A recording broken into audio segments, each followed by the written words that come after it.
gbé mi rèé ṣá lórí Instagram. ta ló tún gbé mi. mo fi gbé mi ó mọ gbé mi gbà yẹn. ẹ ó mọ̀ pé o sọ pé ní nǹkan tó. ó dé o. ó kàn ní gbé mi ó kàn brief gbé mi ní gbé mi ò sí lára àwọn hot topic bí àwọn Yétúndé tá a mọ̀ dáadáa tẹ́ pé àwọn ẹlẹ́mà sọ pé ká lọ ṣe é. mi ò sọ̀rọ̀ gbé mi fún ẹ rí.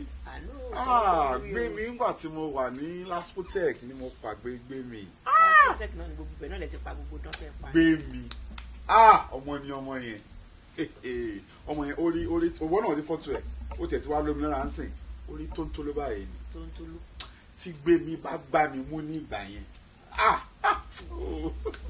gbé mi in fact mo rántí tí gbé mi bá gbá ẹ mú àbí tí wọ́n bá gbá gbé mi. gbé mi ni tó bá gbá mi mú mo rántí nǹkan wà tájọ lọ sí Òjèrè ilẹ̀ wá ṣú nígbà tí gbé mi gbá mi mú nínú mọ́tò ó mọ̀ àwọn experience yẹn mi ò ní rí ó kàn ní ká páàkì ní pápá ni tí gbé mi tó wá bá mi lẹ́yìn mọ́tò bá mi gbé no ṣùgbọ́n gbogbo nǹkan tí mo bá mọ̀ ń sìn tó ń sọ pé ẹkùn láàrin ẹkùn gbé mi ní o gbé mi no tó bá léèyàn good. ṣé òun ti bá wọn ó ti ṣe competition rẹ. èmi ò tiẹ̀ mọ bí tọmọ yẹn ti ní gbogbo experience yẹn gbé mi no gbé mi tó yẹ pé tí mo bá ń wẹ̀ gan bá mi nínú ibi tí mo ti ń wẹ̀ kò sí nǹkan tí gbé mi ò dá lára gbé mi ó má jẹ́ ń lọ gbogbo bẹ̀ tí gbé mi bá tó bá gbàgbé mọ́ ara mi máa gbọ̀n báyìí ni ara mi máa gbọ̀n báyìí ni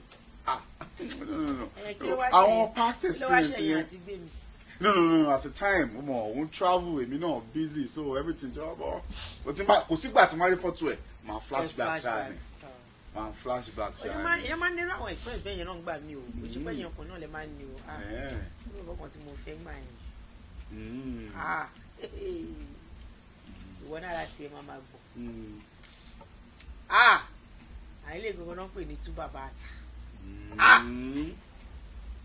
ní ti ṣe yìí tó bá ọmọkan ní kí wọ́n bẹ̀rẹ̀ kan láti òkè ọmọkan ní ibi pẹlẹbẹ lèèyàn ti mú ọ̀lẹ̀ jẹ ó máa bẹ̀rẹ̀ láti ibi pẹlẹbẹ ni. ìwà àti ẹ o. ó máa tó ní ibo kitchen dining àwọn yẹn ló jẹ́ kí n mọ̀ pé kò sí. mi ò tí ì pàdé ẹ̀ ń gbà yẹn àbí. ṣé fájì ló bá mi ní àbẹ̀wò ni o ti. mo kàn ń wò ń pàdé pé ibi pẹlẹbẹ ló ti ń mú mi. ó fẹ́ mi fájì náà náà mọ̀ kí ló dé sórí ọjọ́ mẹ́ta ó mọ àwọn eré kan eré gélé kan tó jẹ́ pé wàá tọ̀tì.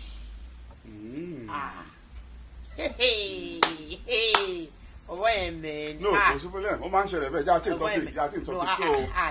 sórí ṣe yìí. no tí mo gbọ́ tó lọ́rọ̀ ṣe yìí ó ti wà ok. wà á bí náà kí ló dé ṣáà ń sọ̀rọ̀ ṣé wọ́n kọ́ àtìyàwó ni wà á dẹ̀ ń jí sí ṣé wọ́n á sọ̀rọ̀ nípa past wa. no past lè jẹ́ ká sọ̀rọ̀ mi. bọ̀bọ̀ yẹn good lórí bẹ́ẹ̀dì.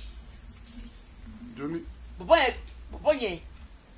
primary school ló lọ. ó dán. jẹ́ ká sọ fún primary school. primary school mi sílẹ̀ kí ló dé náà. bó ṣe ń sọ yẹn bó ṣe ń sọ yẹn ó ti ń fẹ́ máa affect mi ó mu láti lẹ̀ ó ń ṣe kinní kan ò lè tọ̀ kíni no jẹ́ ká tí tọ́pìkì yẹn ó jẹ́ kí n ṣẹ̀ṣẹ̀ yẹn ṣì wà sá. ọ̀rẹ́ ṣì ni wá ní Facebook. ayé ò dẹ̀ ní dáa ẹ ṣe ń ṣọ́ ọ̀rẹ́ olówó lẹ́yìn ṣe. kí ló dé. jọ jẹ́ ká change topics yẹn mi ò wà comfortable mọ́. o ṣe ní wà comfortable pẹ̀lú ẹ̀ ṣé wà kàn ń ṣeré ní àwọn ọmọ adé nìkan máa ti gbogbo nǹkan personal. let me take it personal there are some discussion that we don't have to be having as husband and wife. What do you mean there are some discussion we don't have to do? There is nobody here. Àwọn ọmọ wa gun òsì bí kò sí pa knowledge mi ló lè dé we just talking. gbogbo nǹkan tí mo sọ nípa gbé mi gbàgbé ẹ̀.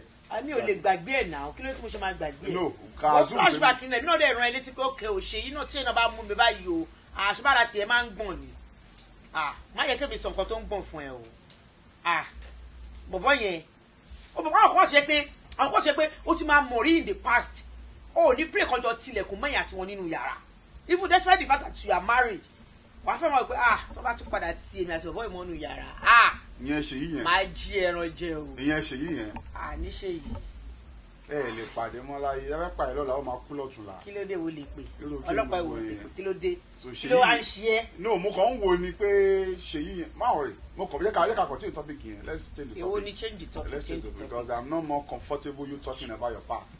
wọ́n máa dé mi. jẹ́ ká change topic yẹn jẹ́ ká sọ nǹkan náà entirely. that was a day. mo mi ò bọ́ nínú rẹ gbọ́ kí ló dé má sọ that was never a day. inú pool. inú pool have you ever tried it in a pool. èmi ọlọ́run jáde jáde ká gbàgbé ẹ̀ ìjọ ìgbà ọ̀la fẹ́ lọ bí tá à ń lọ. níbo la ń lọ. ìjọ gbogbo wa ṣe ìyá tóbi ọdún mélòó tẹ́jọ́ wà pọ̀.